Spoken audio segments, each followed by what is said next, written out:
Okay. Welcome back to another Footy Thoughts recording. This is game week 8, fresh off the back end of an international break. Well, soon to be. I'm Joey. Casey? We're having some technical difficulties. Casey is recording from his phone today. His computer is giving up on him. Sounded like a rocket ship taking off Yeah, as he yeah. tried to let it. We've got that senior citizen of a computer that we're still using, so Probably from high school. yeah. But no, we're good to go though. Everything's working. We'll go ahead and get straight into these games. Excited to be back. International football is boring to me. I don't know about you, especially when USA are just playing It hasn't been friendlies. as I used to be super into like Nations League and well, I still am into Nations League, but like international breaks with World Cup with like group stage stuff as well. I don't know. It's just whatever. Yeah, yeah. Well, I mean, I'll probably talk about it here and there, but I wild carded this week, and I'm actually really Nice. pumped, and it's a good segue into the first game of the game week, the 6:30 kickoff Saturday morning, Forest at home to Chelsea because I have two Chelsea players, There you especially go. with I also wild carded, not this week. I think I did it the last international break. Or did I just do it? I think you I might don't have just know. did it. Anyways, Yeah, I Paul think so. Palmer is out even longer. I think he's Hmm. out well into November. So Enzo is one of the guys that I brought in, and then I think I brought in Chalaba, maybe Cucurella. I can't remember what defender, but they've got some easy fixtures coming up, and I kind of view this one as an easy fixture. Maybe not as much if it was last season. I believe Ange is still looking for his first win for Forest, if I'm correct. Yes, he Yeah, they haven't won. definitely They haven't is. won since August, and that was back with Yeah. Nuno. That is Yeah, insane. it's not been great. Um, yeah, I mean, I see what you're saying with, this being a Chelsea game. I can see Forrest maybe scoring a goal because they do have good players, right? But The yeah, vibes are bad the vibes are bad for because sure. I think we already saw Sean Dyche rumors popping up. Did you see that? Right. That's Yeah. not good. Yeah. They're like, That's never good. Dyche, we need you to come in, make sure we don't That's a get relegated. curl up in your shell. Yeah, Yeah, curl up in your shell. can't Your get season's relegated. done. Don't get relegated. I'm trying to think of. I mean, Douglas Luiz has hit form for them. They brought in so many random like Brazilians and Serie A players, like your boy Ndoye, but nothing's clicking. They've got that striker Jesus who's scoring in Europa, but then it's kind of like it reminded me of when Tottenham back when we had Soldado, and he was just like wasn't doing it, and we had a new It's a manager. throwback. Well, just because like Kane eventually came in, and like Kane was scoring in like the FA Cup, and he was scoring in Europa League, and like all the fans were shouting for just give this guy a chance. Like clearly Chris Wood, not that he's bad, like just does not fit Andrew's system. So it's like all Yeah. right, we need to score goals. Obviously, we need to compete. So you know when I wake up and watch this game, if I see Jesus scoring, I'll have more or Jesus starting, I'll have more confidence in Forest. But looking at this today, it's probably 2-0, 2-1 Chelsea win. I think. Yep. Yeah. I'm with that. All right, we got a bunch of 9 a.m. games. Saturday morning should be fun, dude. Last weekend would have been the perfect uh, Yeah. Premier League morning going into college football. But with this week, we've got Brighton against Newcastle, which I was looking at the table earlier. Sneaky important game. Sneaky important. They're mid-table, but they've got the exact same record: 2 wins, 3 draws, 2 losses, 9 points. Newcastle hitting some new or recent form. Their Mm-hmm. their strikers balling out. Um, should we even try it? Osula. No. Oh. Wiltemade, the Oh, German. Voltamade. Yeah, Voltamade. yeah. He's Yeah. he's on pens. Had a goal international break as well. It's hard just to predict Brighton because they just they have a stable lineup now. They're no longer kind of flopping around, bringing players in and out. You've got Matoma, you've got Menta, and you've got Welbeck up top. Yeah. This is the inverse It's a of your fun game to usual. me. It's your usual prediction. It's usually like when Brighton's away, you have the over two and a Both half. I both can teams easily and oh easily yeah. see some goals in this game. I might take an over on this game. Yeah, I think my main point with this, and it's definitely more of a fantasy take here, but at some point Newcastle was going to roundabout together because it wasn't long ago where Newcastle assets were some of the best to have in the game, right? With Isak, and then their defenders are always so cheap, yet they're top half in the league in clean sheets year after year. Um, and as much as people, especially me, hate to say this or have it come out of my mouth, Gordon is playing really good soccer. He is playing really good soccer. He is a fun player to watch. He's scoring like crazy. And I do think he could also be a valuable asset. But yeah, I think my main point is that Brighton's one of those teams in terms of fantasy assets that like it's gonna be someone, but Yeah. like it's never they don't condense their output. It's not condensed into one player. It's just like whoever pops off that week pops off. Um, Shout out but I Diego Gomez, Yeah, true, MLS very talent. true. I was gonna say that Um, they're really quick that they don't have a talisman. Like I right. when they played Chelsea and I forget which player got an early red card. It was at Stamford Bridge like 2 game weeks ago, and then Brighton ended up winning like 3-1. Welbeck had a performance there, but like I'm pretty sure against Wolves the last game week, like if it's even strength, it's like this random person like a center back will Yeah, score or like a yeah, CDM like it's never like a yeah, reliable goal scorer for them. yeah. Agreed. But fun game overall, I Agreed. think. I don't think this is going to be a boring game. To go from a mid-table uh, from Brighton and Newcastle, we have Burnley and Leeds, two teams and newly promoted teams, very different situations. Burnley are in the relegation, so and Leeds are just close to that, but you can see that they definitely have um, more of defensive tactics, especially at home.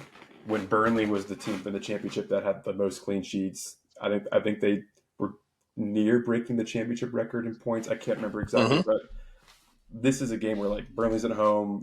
These teams play each other all the time in the championship, and now you're in the Prem.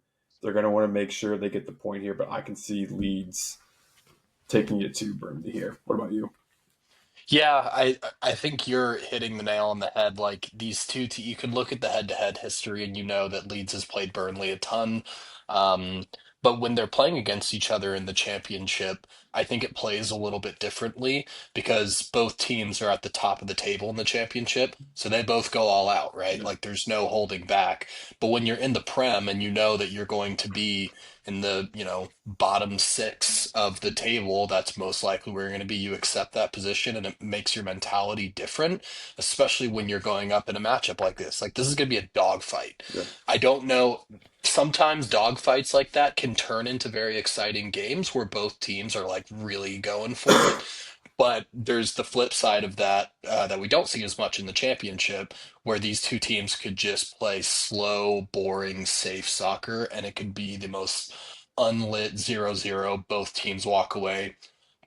Burnley might be a little more disappointed than Leeds, but yeah. they would walk away being like, "All right, we got a point from." You know what I mean? So, yeah, it's pretty unpredictable for me in that way. I do think Leeds' identity, I don't think they're going to hold back anything. Maybe they'll play a little bit safer, but just from an identity perspective, I don't see Leeds playing boring soccer, not taking risks.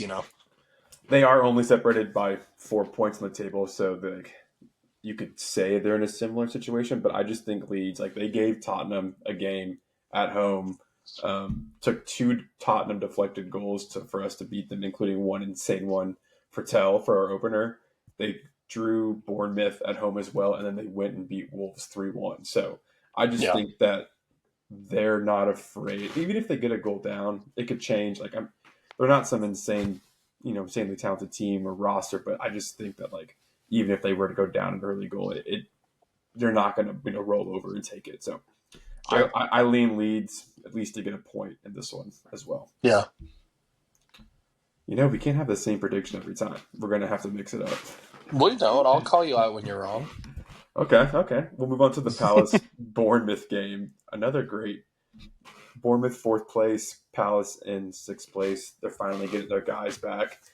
Sarr missed a couple of game weeks. Wharton was out for a little bit, and then they're signing from La Liga. Pino, I can't remember where he came from. He's really starting to hit form, and he's playing consistent minutes for Spain as well on the national team. So they got rid of Eze, replaced him with a international for Spain. Seem to be doing fine, and they come back against a Bournemouth team that are also just sort of kind of creating their own path here in terms of just not taking losses. They're playing smart. Ariel has got them locked in.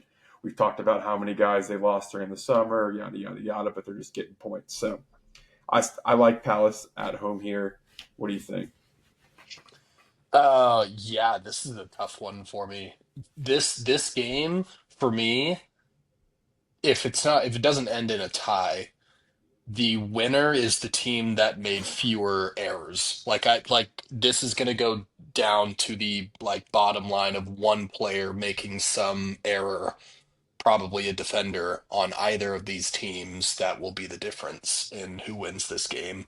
Because it's gonna be tight. These are two teams that have an identity. They have a style of play. They have their healthy players to go execute their game plan. So it's going to be a good game. I think Semenyo is honestly world Yeah, class. I think he's yeah, so good. Um, and Crystal Palace is still putting up performances even without Eze. They're still scoring goals and making games tight and competitive. So um, yeah, this is a tough one for me. I can see a Bournemouth upset here, to be honest, just because I think I have a little bit of blinders on for Bournemouth though. So I really don't know. It's a tight one though.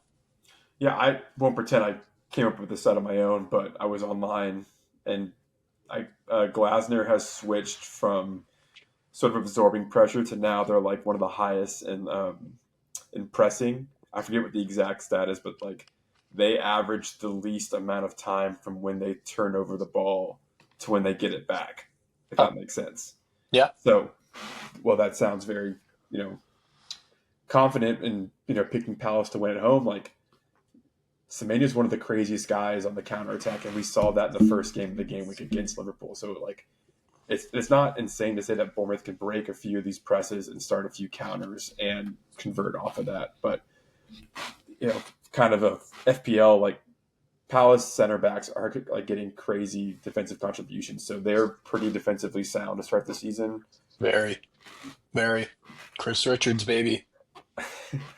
I'm thinking more like Mark Gahey and LaCroix Nah, and Adam Wharton and guys like that. But no, like not Tyreek Mitchell. we've mentioned that Palace has been like Liverpool's bogey team, so like them beating Liverpool at home isn't surprising, but it gives me the confidence that like if we can beat Liverpool, we can figure out Bournemouth here. Now, I don't think it's a Yeah. clean sheet win, but I think that Palace win this game. But when watching it, I hope it's like a 2-2 or like a 3-2. Okay, really quickly on that point, because that's a great point. And I know as an Everton fan that sometimes that can be the wrong way to think about it. Crystal Palace being Liverpool's kind of kryptonite, that type Yeah, of team, they'll do that consistently against a big club like Liverpool, and then they'll go struggle to someone like Bournemouth. Happens with Everton year after year. Guess fair. who Manchester City's bogey team is? Everton. They play this weekend. And it's always exciting to watch that because I'll bet, like, Everton to draw or something like that. We come out with 1 point. Somehow, magically, we end up getting a point away to City. But then we fucking lose at home to Wolves the next, like, yeah, it's interesting. I don't know if I'm that equates as much to Palace, but careful of that one. I was saying that just because like I know they are the bogey team, but I think that Palace are situated enough, especially defensively and at I home, and agree. even with attack that like they can translate that. Why don't you guess the last time in this head to head? Tell me the last time both teams to score yes has hit in one of their games. Give me I'll give you a year. The last time these two teams have played and both teams to score yes have hit. Uh, I don't know, 21. 2019. Jesus Christ. and it was a 5-3 Palace at home. So Jeez. Saha, Batshuayi, Michu Batshuayi, Andros Townsend, Patrick Van Aanholt. God, just Nate blast from the wow. Hmm. Max Meyer was starting for Crystal Palace. Remember him? Yeah, FIFA, little German fucker. You got Martin Kelly, Joel Ward, James All right, we're MacArthur. getting distracted. We're getting I distracted. mean, Here we go. sorry, that was insane. Okay, perfect segue. Everton being Man City's Yes. bogey team. Why don't you talk about this City Everton game? Yeah, I don't. I mean, um, it's hard. Technically, we are their bogey team, especially playing away for some reason. It seems like them and Chelsea, we just give them a run for their money whenever we play away. I think Grealish. I think this game is going to be so much fun to Well, watch. Grealish can't Where play. I Oh, He's on that's loan. right. Yeah, Yeah, you're right. You're right. I think that's actually a huge hit, honestly. And I don't think, like, in terms of being confident about a bogey game, and us crawling away with a point or something like that, I don't see it this time around, to be honest. Um, I think City having Rodri, Holland in the best form of his life. No Branthwaite. I don't know. It's just it seems like a little bit more of a wacky position for us to be in to really be hopeful for grabbing a point here. So I think Donnarumma just goes the F off yeah, against us. yeah. Just makes some absolutely insane saves. I just don't see it this time around. Give me City in this one pretty easily. Rodri. Oh my god, I'm an idiot. I've been like sliding my mic to mute, or sliding my mute thing on my mic, Hmm. and I've just realized I'm just not even using my headphones, so I'm just like still fully coughing into the microphone. Rodri actually went off injured in their last game, so maybe that helps out. And I just checked two of the last three games Oh yeah. away to City, y'all have drawn. So Yep. you've done it without Jack Grealish before, so That's true. maybe you can still do it. But I mean, That was Ho- with Big Daddy Sean, though. That was with Big Daddy yeah, Dyke. Holland's So, breaking a lot of records, but I don't know if he's ever been in this form in his life, including against international break, and he didn't play the last game, so he's even more rested coming into this game too. So yeah. just prepare yourself. Yep. All right, We're gaped. oh god, the last 9 a.m. game, you got Sunderland against Wolves, which another one of those gross games that like maybe your average fan. I would love to watch this game. I would love to see Sunderland win this game 2 Yeah. 0 3-0, which isn't out of the realm of possibilities. They currently sit at ninth place. Wolves are dead last, haven't won. They have 2 draws, 5 losses, only scored 5 goals. If there was ever time for Sunderland to, Sunderland fans to roll up to a game, like, easy 3 points here. Like, this is it. Like, Yeah. this could, going into the, I guess depending on who's playing, they'll be just outside of a European spot if they were to end this game with a win, which is crazy to think about. Yeah. That is crazy to think about. We talked about them a lot though on the last time we recorded, just how they went from League One, got promoted, they got to the Prem, and they were like, "Thanks so much to the guys who got us here, but like Yeah. you can't help us moving forward. Like we got to drop you, we got to move on, and doing that as professionally as you can, and it's showing. So Yep. guys, Yeah. but Xhaka's obviously been huge for them as well. I love their goalie. Um, Mm-hmm. he's like the big Dutch guy, Roofs. Roofs or something like that. He's like saved multiple penalties. So love a young random, goalie taking off. Who knows where he'll go next? So won't be surprised to see him on a big team here in a few years. Yep. Besides that, I just everything is pointing towards Sunderland just taking care of business. We'll get to Wolves.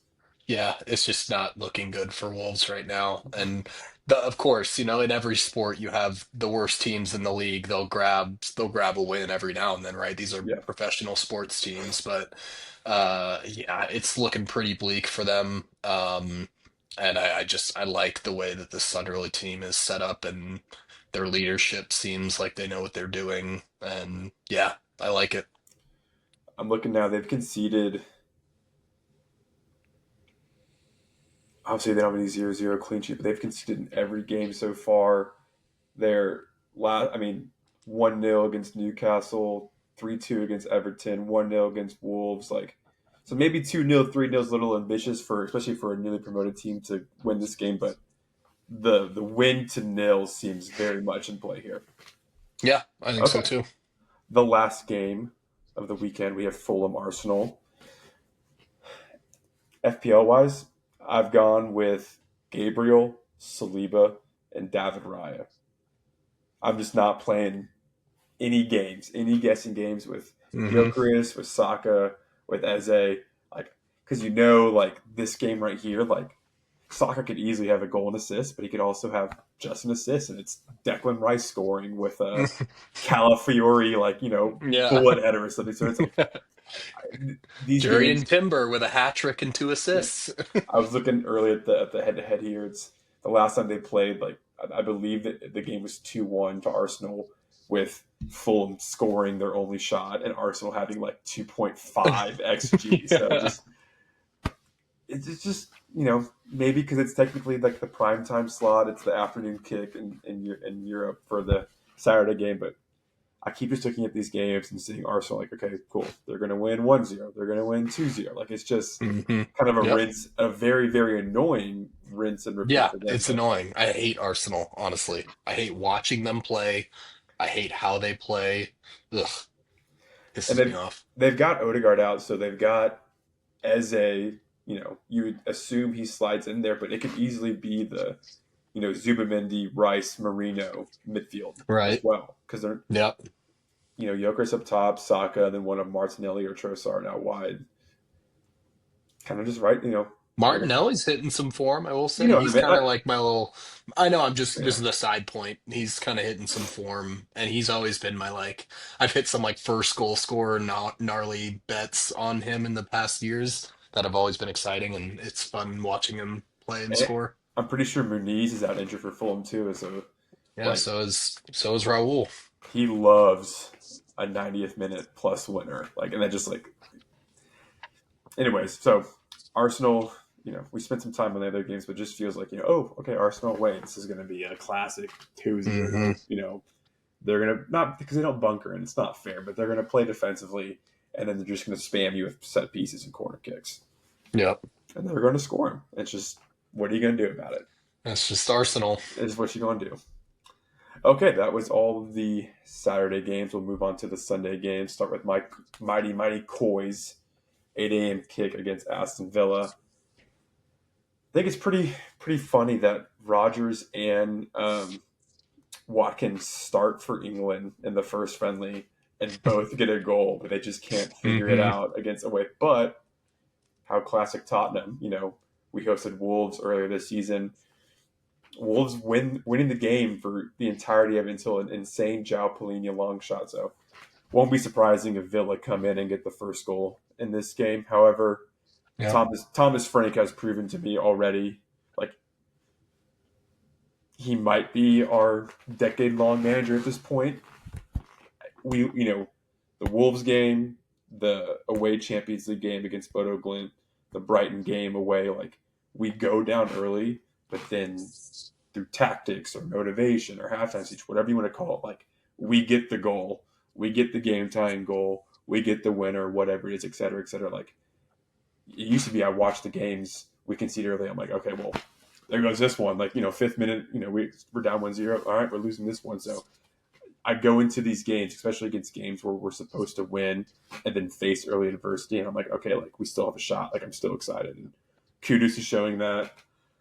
Hopefully Solanke's mystery ankle injury is, he's healed from that. We've got a good defensive pairing with Romero and with Romero and Van de Ven.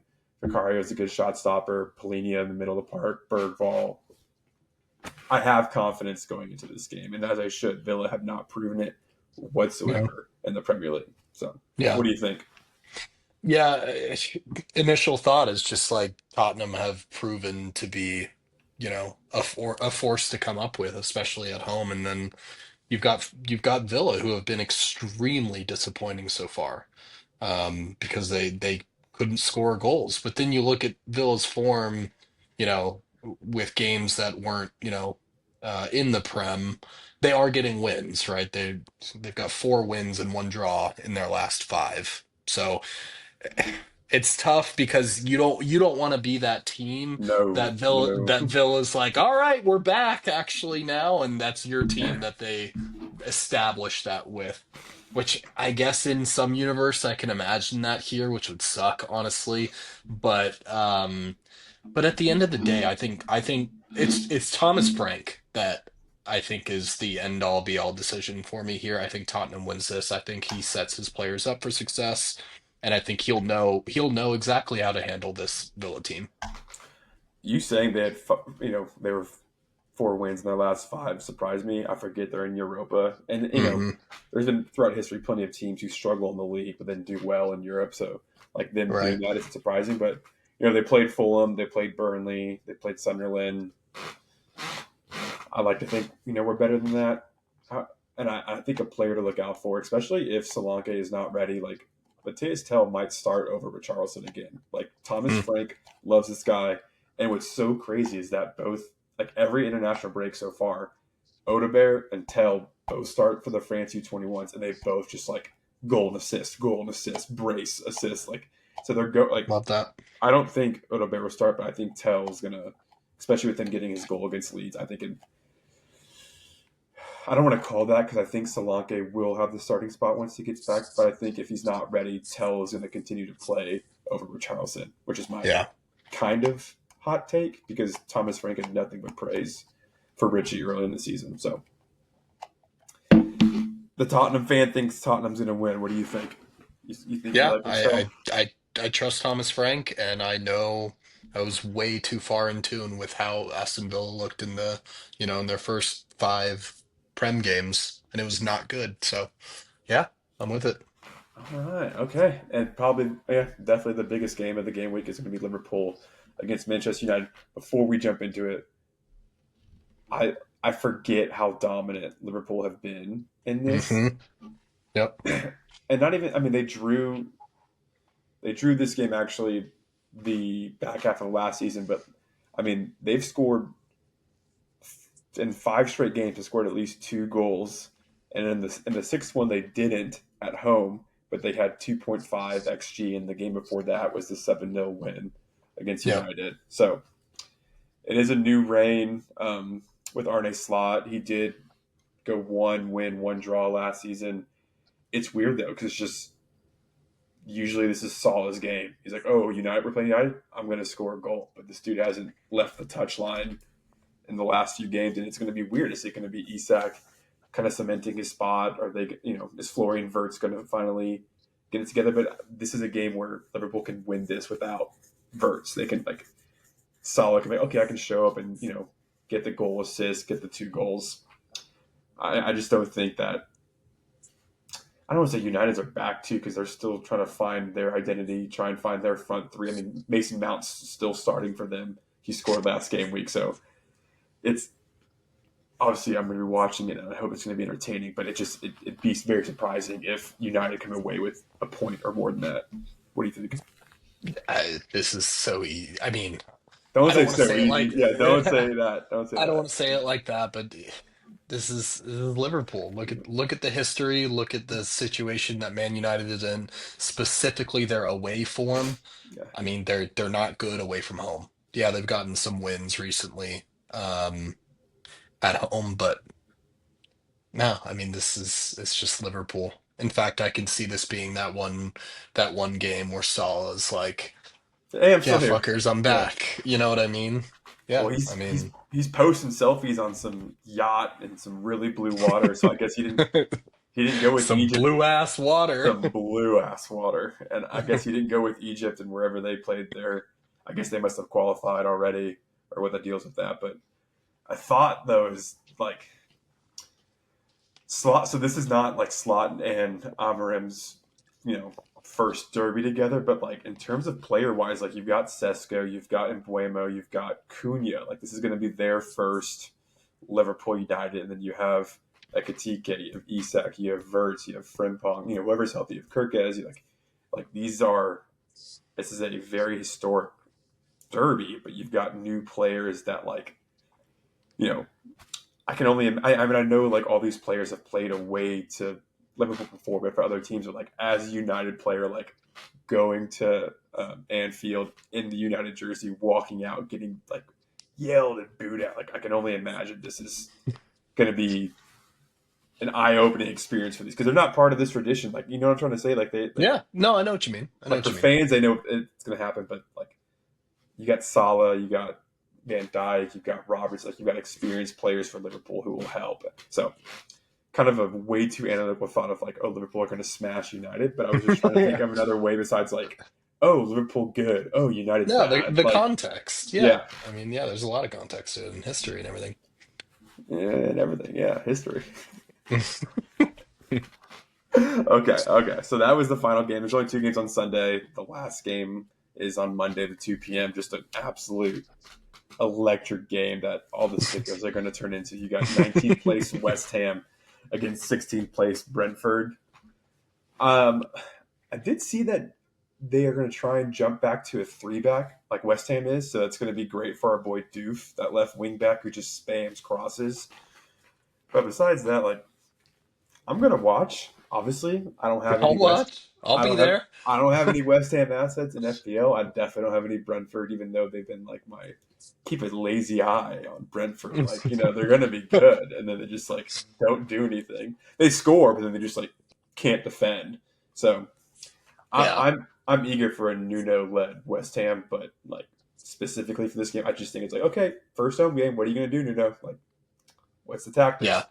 Yeah. Ah, I don't know I mean, West Ham's they've got some fine players, but um it was always that center mid spot that they needed to lock down because they didn't have that Idrissa Gay Or or Paulinho or um that type of player that I like a always harp six, on. yeah, It's like yeah. Caicedo, like they didn't have that true six. Tyler Adams, Shut up, they didn't. shut up. They didn't have that true six. Because Edson Alvarez was kind of that, but he's not world class enough to hold that lockdown role, and that's why. And they leave their center backs and their goalie out to dry. And so if Nuno can somehow magically just say Yeah. that's all gone, then West Ham will be a lot better than they have been. But if they can't figure that part out of their game, toast, especially against a team like Brentford who will just like house them on the counter. I won't pretend to know their lineup in and out. So like if they were to go to three back, I know they got this guy from Monaco who like is their sixth, like Magasa or Mangasa. Anyways, he's supposed to be their sixth. I imagine it's going to be him, a midfield of him, Paqueta, and then JWP. no, dude, he's like been exiled. It's your boy, Oh. your Southampton boy. Um, he always had two shots. You want to take Fernandez? Oh yeah, Mateus Fernandez. Yeah, He so was, it's no, I quit him for a while. Warren got on but he him was big your time. boy. He was your boy. But He was, yeah. so I imagine if they do end up running a three back, you know, this guy from Monaco that they bought, Paqueta and Fernandez. Besides that, I mean, Fulkrug's not scoring for them. I don't know. Like, I think I saw a tweet about some like academy kid that like Nuno's going to give a run out for. So the best prediction I can give here is I'm going to watch. I'll watch Yeah, the game. I'll be tuned in I'll at least on the listen to side. like the true sicko I am. But like prediction wise, like sure, Nuno gets his first win at home as a West Ham manager. There, stamp. That's my stamp. Manager bump, who knows? Yeah. Okay, that was our preview of game week 8. To end it per usual, we will go through our goal scorer bets. Don't let the boys get hot. We are both 2 and 3 overall. However, we did both get correct predictions this past game week. I went on a limb and chose Erling Holland. Casey chose his boy Iliman Ndiaye That was electric. penalty Illiman and die. and sorry. That's all you need. So, anyways, riding hot. We have some momentum. Why don't you go ahead and tell all of the viewer who we have, or you have? I have got Mateta this week. Palace at home to Bournemouth. Um, I do not have any reasons why. I just think he's a good player that has a good chance of scoring in any game. He scored.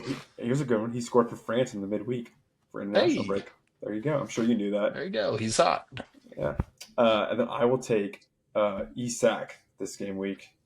Very bad vibes from Sweden. Very bad Yeah. vibes so Him and far. Gyökeres do not work together. I'll tell you that much. But I think that the $150 million signing is going to score against Manchester United. Just Maybe.